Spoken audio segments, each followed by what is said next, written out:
Unom ka semana ang milabay human mitumaw ang pasangil nga adunay ihi o urine nga giyabo sa kanal sa usa ka dapit sa downtown area sa syudad sa Sugbo. Apan matud sa Cebu City Health Department kon CHD nga human ang tulo ka inspeksyon, dili gihapon sila makakumpirmar sa maong aligasyon. Pero dili mi ka-conclude nga kadto siya is human waste gyud to siya.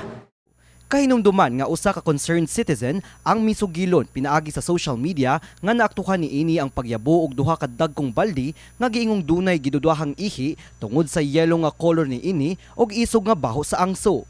Migawas dayon ang mga taho nga ang giingong baldi sa ihi gikan sa mga empleyado sa usa ka establishmento nga matud pa dili motugot sa ilang mga staff sa paggamit sa ilang pansayan. Ang maong isog nga baho wala gikalimod sa unang inspeksyon sa CHD. Apan kini subay sa ilang gihimong inspeksyon sa usa ka bahin sa Dalan, Colon. Sa ilang ikaduhang pagbisita, natultol sa CHD ang gireklamong establishmento apan wala nitugot ang pribadong kompanya sa maong inspeksyon kay matud pa wala magkatakdo ang ilang business address sa nakalatid sa mission order. Bisan pa man niini, may kumpirmar ang tag-iya sa establishmento nga sa ilaha gikan ang giyabong liquid sa dan. Apan ilang giklaro nga tulo kini sa ilang air conditioner og tubig nga gigamit sa ilang pagmap sa sawg. Kadto siya nakita nila ang katudyong motong gireklamo ang lugar.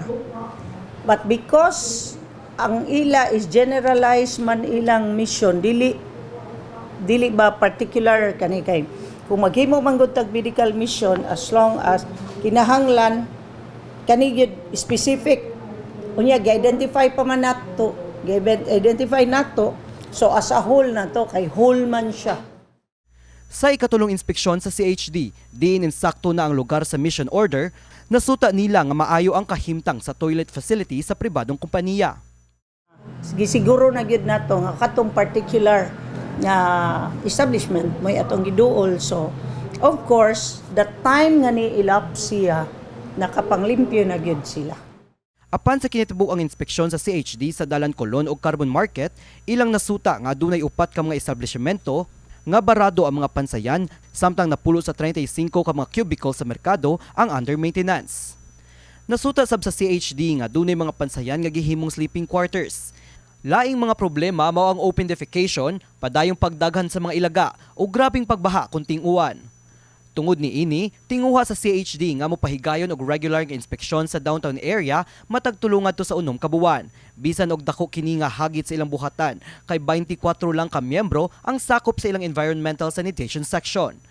Gani dili moubos sa 25,000 ka mga patigayon ang miluwat og sanitation permit og nagkadaghan kini karong tuiga.